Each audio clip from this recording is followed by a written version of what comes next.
नमस्कार, एक और सप्ताह की कहा सुनी लेकर हाजिर हूं मैं आपके साथ रितेश कुमार गौतम और आप देख रहे हैं जनता टीवी का खास कार्यक्रम कहा सुनी। इस सप्ताह जमकर सत्ता पक्ष और विपक्ष की तरफ से कहा सुनी हुई, बयान दिए गए जिस पर वार पलटवार हुआ और जबरदस्त तरीके से हंगामा भी। दिल्ली की सड़कों पर विपक्ष का प्रदर्शन देखने को मिला तो पाकिस्तान की गीदड़ भभकी का भारत द्वारा करारा जवाब भी दिया गया। इसके साथ ही साथ किस तरह से हरियाणा कांग्रेस में खुशियों का मौसम देखने को मिल रहा है उसको लेकर भी होगी बात। और इसके साथ ही साथ मुख्यमंत्री नायब सिंह सैनी का हरियाणा कांग्रेस पर तंज और राहुल गांधी पर एक ऐसा बयान जिसको लेकर काफी ज्यादा कहा सुनी का मौका बनता हुआ दिखाई दिया। चलिए शुरू करते हमारा खास कार्यक्रम कहा सुनी।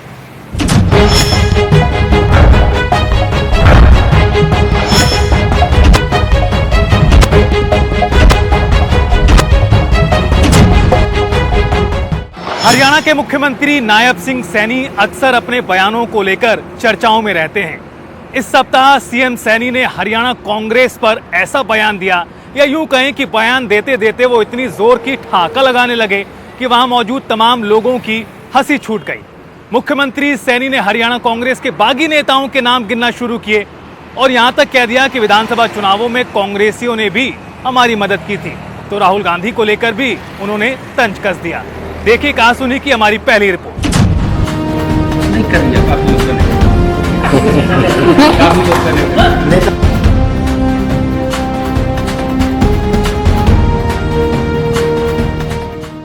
हरियाणा कांग्रेस में गुटबाजी किसी से छिपी नहीं।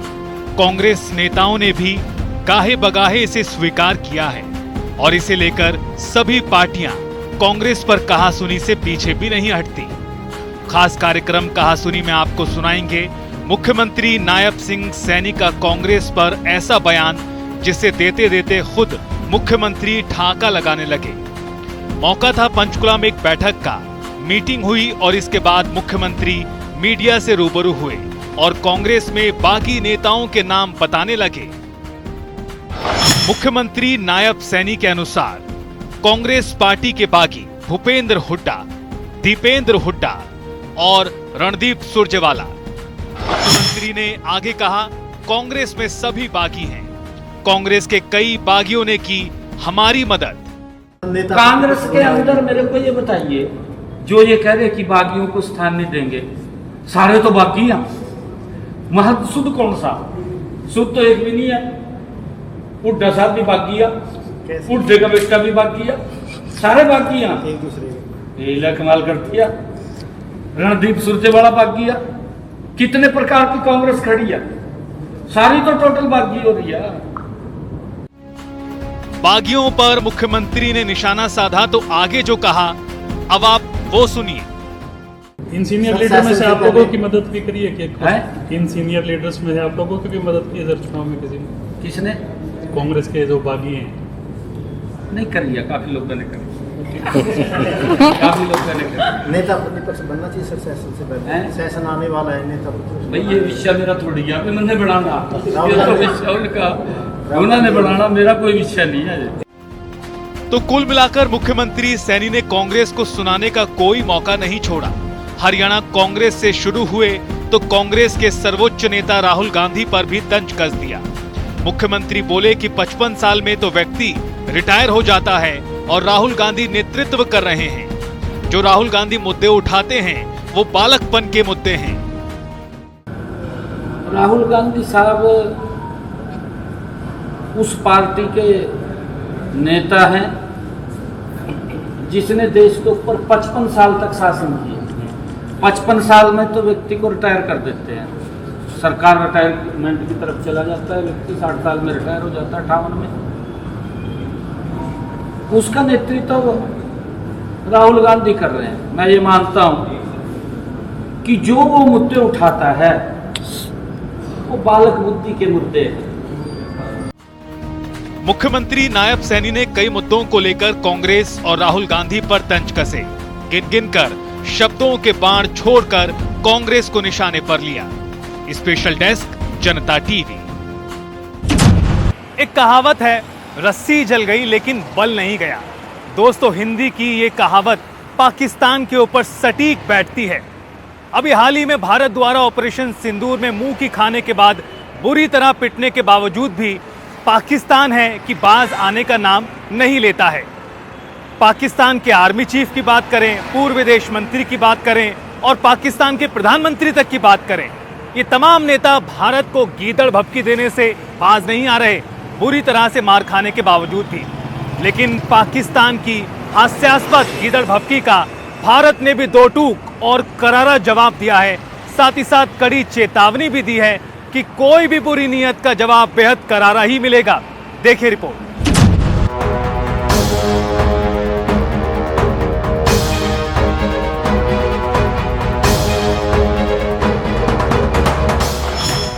पाकिस्तान की गीदड़ भभकी का भारत ने दिया करारा जवाब। न्यूक्लियर ब्लैकमेल के आगे नहीं झुकेगा भारत।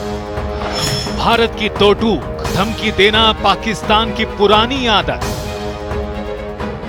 अक्सर देखा होगा आपने, डरपोक सबसे ज्यादा चिल्लाता है, धमकाता है। ऐसा लगता है यही हाल पाकिस्तान का भी हो चुका है। पाकिस्तान का ऑपरेशन सिंदूर में भारत से पिटने का दर्द जाने का नाम नहीं ले रहा है और यही वजह है कि पाकिस्तान के नेता, सेना प्रमुख भारत को गीदड़ भभकी दे रहे हैं। दरअसल दूसरे मुल्कों के रहम पर जिंदा पाकिस्तान के आर्मी चीफ ने अमेरिका की धरती का इस्तेमाल भारत के खिलाफ जहर उगलने के लिए किया है। आसिम मुनीर ने अमेरिका दौरे पर कहा कि अगर पाकिस्तान का अस्तित्व खतरे में पड़ा तो वो परमाणु युद्ध छेड़ देगा।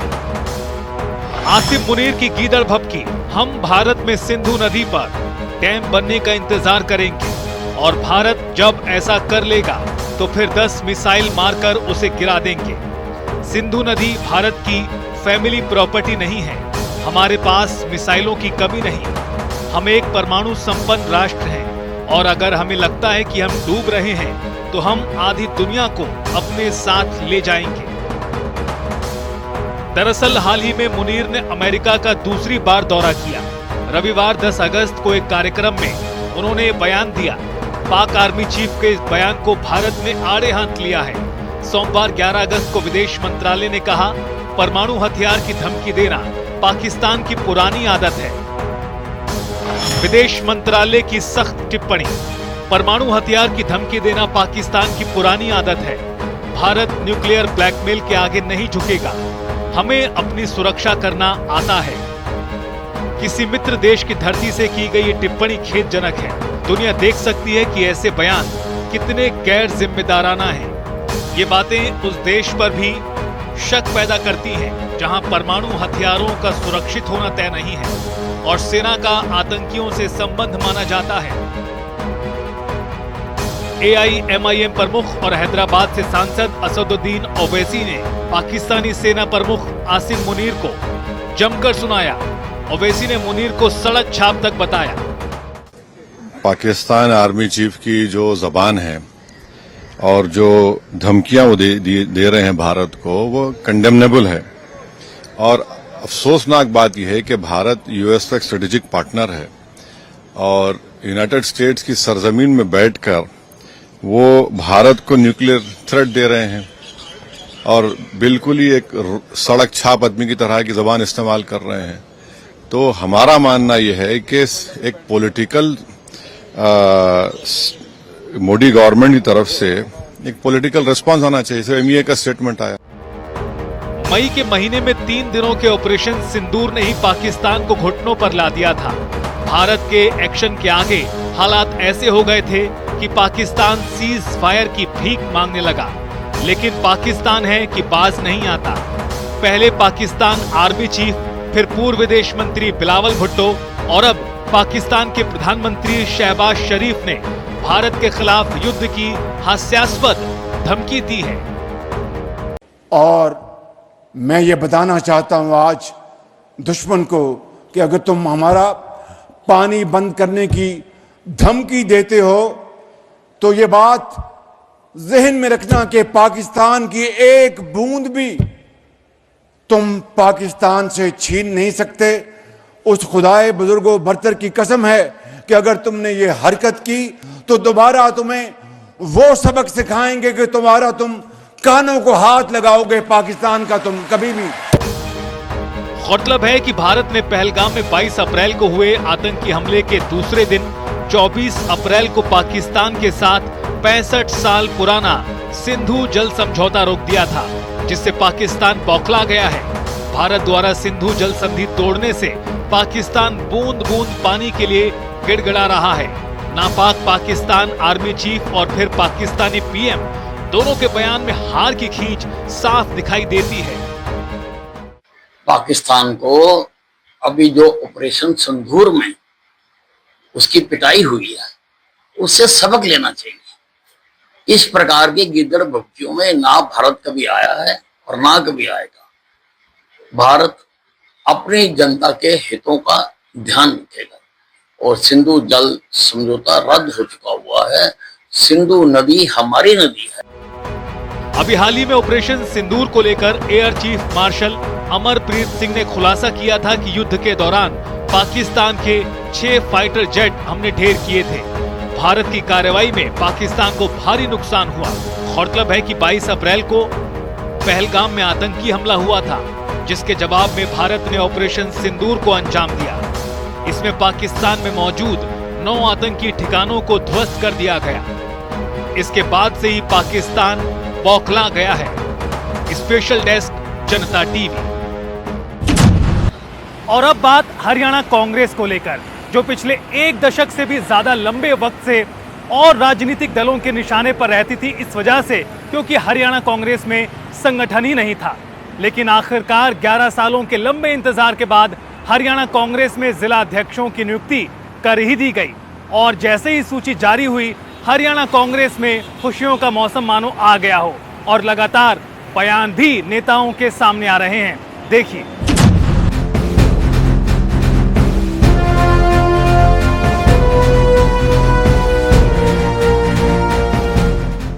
जो काम हरियाणा कांग्रेस में करीब 130 महीने से नहीं हो पा रहा था, जिसे लेकर जमकर कांग्रेस की फजीहत होती थी, वो काम कांग्रेस नेता राहुल गांधी के हस्तक्षेप से करीब 2.5 महीने में ही हो गया।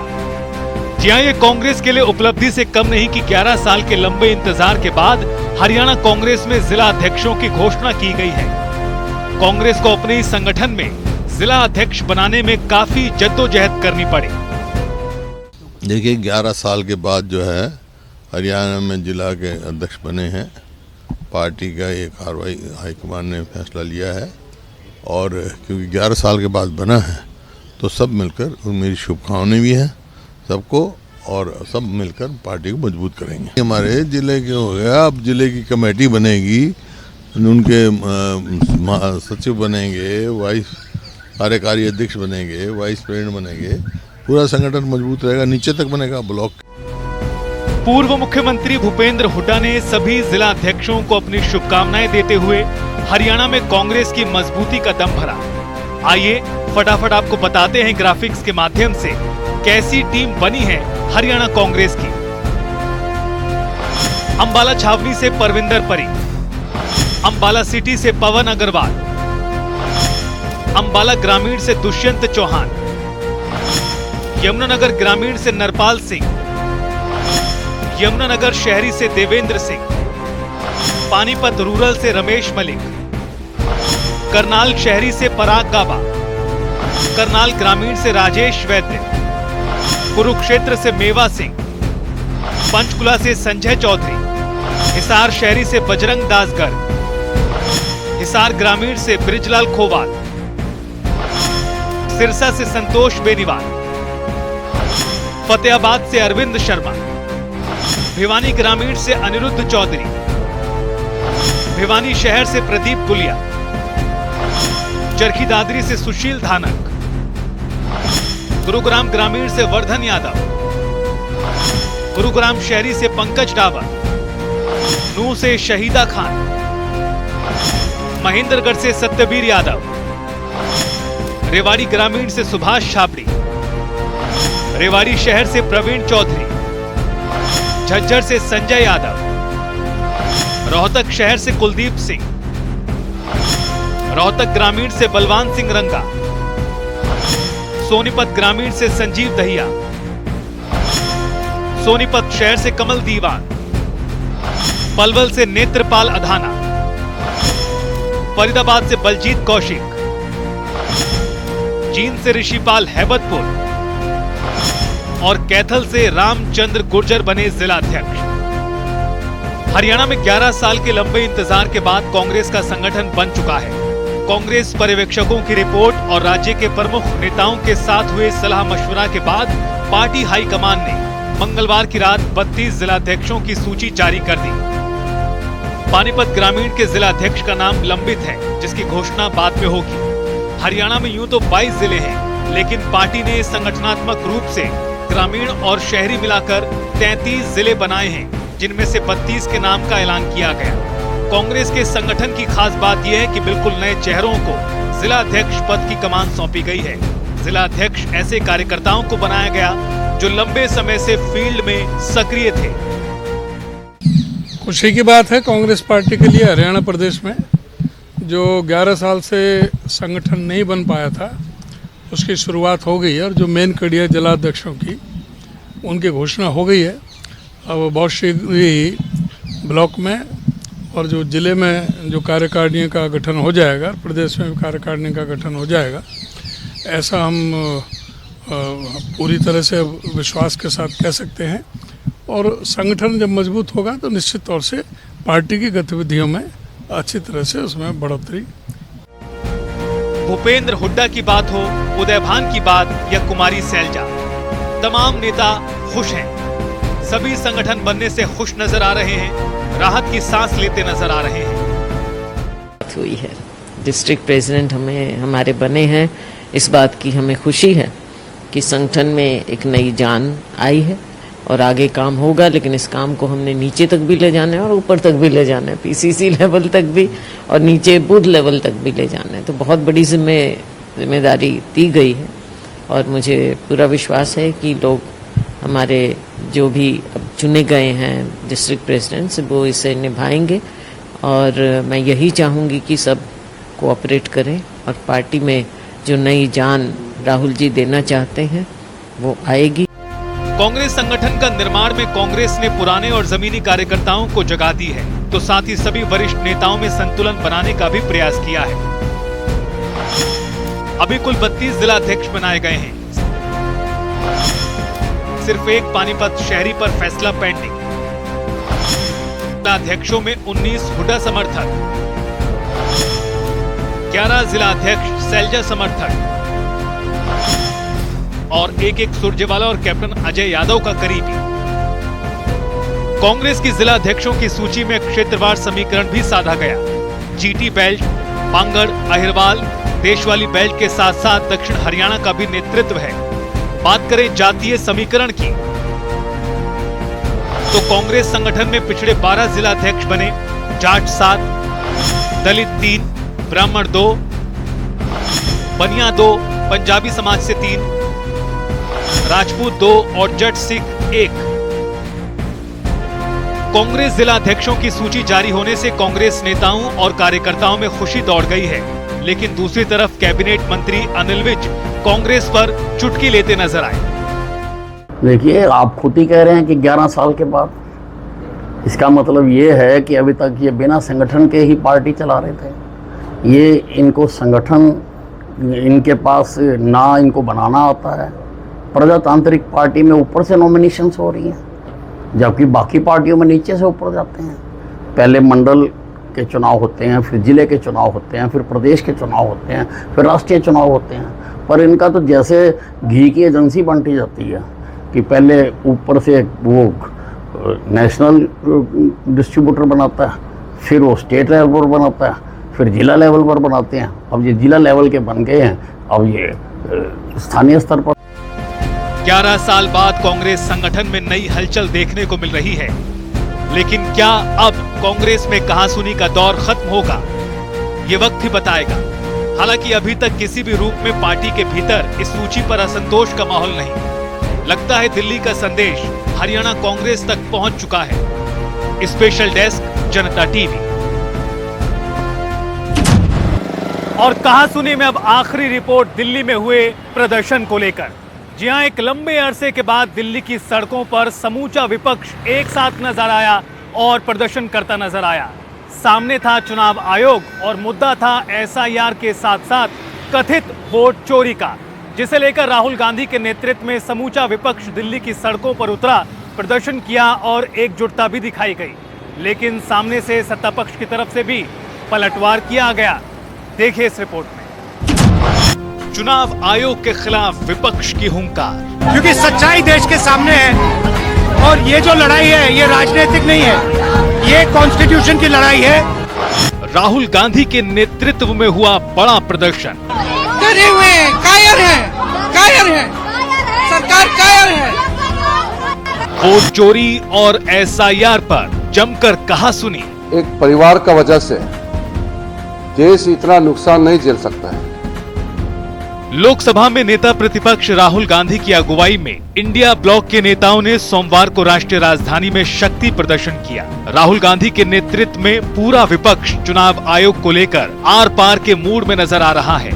राहुल गांधी द्वारा बड़ी प्रेस कॉन्फ्रेंस कर 2024 लोकसभा चुनाव में वोट चोरी के गंभीर आरोप लगाए गए थे और बिहार में एसआईआर का मुद्दा पहले से ही गर्म है। ऐसे में वोट चोरी की कथित धांधली के खिलाफ लोकसभा और राज्यसभा के विपक्षी सांसदों ने संसद भवन से चुनाव आयोग के दफ्तर तक पैदल मार्च निकाला। इस दौरान करीब 300 सांसद सड़कों पर उतरे और एक से बढ़कर एक तस्वीर प्रदर्शन की देखने को मिली। नेता प्रतिपक्ष राहुल गांधी का कहना है कि ये लड़ाई अब राजनीतिक नहीं रही, ये लड़ाई संविधान और एक व्यक्ति एक वोट के लिए है। हमने कर्नाटक में साफ तौर पर दिखाया, ये मल्टीपल मैन मल्टीपल वोट था। पूरा विपक्ष इसके खिलाफ खड़ा है। चुनाव आयोग के लिए अब छिपना बहुत मुश्किल होगा। 300 एमपीज आ गए और वहाँ पे सच्चाई निकल आई और हमने उनको थोड़ा जो उनके काम की सच्चाई है दिखा दी। That is why. लेकिन आपको लगता है कि सर आपको ये जो लड़ाई है, मैं थोड़ा क्लियरली बोलना चाहता हूँ। देखिए, अब ये राजनीतिक लड़ाई से आगे निकल गई है, ठीक है। अब ये देश की जो आत्मा है, स्पिरिचुअल देश का जो आत्मा है, उसके लिए लड़ाई हो रही है। कॉन्स्टिट्यूशन की लड़ाई है। 1 मैन 1 वोट कॉन्स्टिट्यूशन का फाउंडेशन है। 1 मैन 1 वोट के बिना कॉन्स्टिट्यूशन का कोई मतलब नहीं है। और हमने क्लियरली दिखाया है कर्नाटक में कि 1 मैन 1 वोट नहीं है। Multiple man multiple vote, 1 man multiple vote, सारा कुछ चल रहा है। संसद मार्ग पर पुलिस ने बैरिकेड लगाकर इंडिया ब्लॉक के नेताओं को चुनाव आयोग जाने से रोकने की कोशिश की तो अखिलेश यादव पुलिस बैरिकेड को ही फांद कर आगे बढ़ गए। कांग्रेस महासचिव प्रियंका गांधी विपक्षी सांसदों का जोश बढ़ाती नजर आई तो कई विपक्षी सांसदों ने दिल्ली पुलिस का सुरक्षा घेरा तोड़कर आगे बढ़ गए। डरे हुए कायर हैं, सरकार कायर है। डरे हुए कायर हैं, सरकार कायर है। प्रियंका गांधी आक्रामक दिखी तो कांग्रेस के राष्ट्रीय अध्यक्ष का भी प्रदर्शन में जज्बा देखने को मिला। विपक्षी नेताओं ने एक सुर में सरकार और चुनाव आयोग के खिलाफ जमकर नारेबाजी की। देखिए, इसकी वजह से तोड़ना पड़ा। ये देखिए, ये है, अगर ये वोट रोक रहे हैं और जनता का वोट रोक रहे हैं तो हम जनता का वोट बचाने के लिए कूद रहे हैं। जनता का वोट बचे इसलिए मैं चुनाव आयोग आया हूँ। कम से कम चुनाव आयोग उन पे कार्रवाई करे जिन लोगों ने वोट काटे हैं। मैंने खुद 18,000 जो डिलीटेड वोट थे उनको मैंने दिया है। जो 18,000 डिलीटेड वोट थे उसकी सूची दी। चुनाव आयोग ने एफिडेविट मांगा, हमने एफिडेविट दिया, लेकिन उत्तर प्रदेश की सरकार ने मिलकर के चुनाव आयोग को गुमराह किया। चुनाव आयोग गुमराह हुआ, किसी पे कार्रवाई नहीं हुई। हमारी मांग है कि जिस तरीके से वोट काटे जा रहे हैं, वोट मिटाए जा रहे हैं,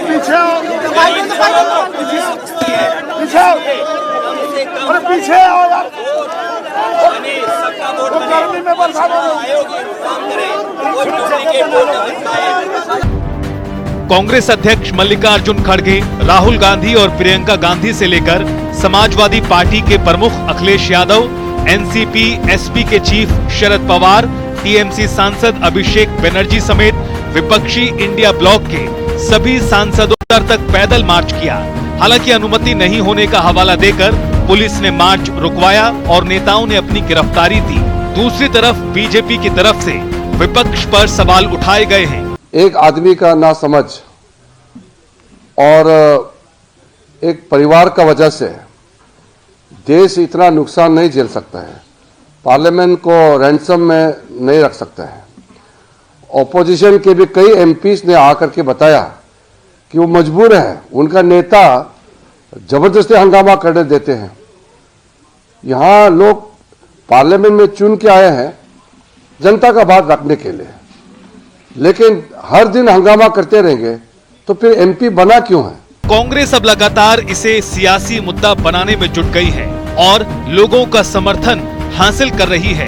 इतना ही नहीं, कांग्रेस को पूरे विपक्ष का भी इस मुद्दे पर साथ मिल रहा है। साथ ही इस मुद्दे ने समूचे विपक्ष को भी एक साथ ला दिया। ऐसे में देखना ये कि सरकार और चुनाव आयोग पर लगे आरोप और विपक्ष के बीच का ये टकराव कैसे और कब तक खत्म होगा।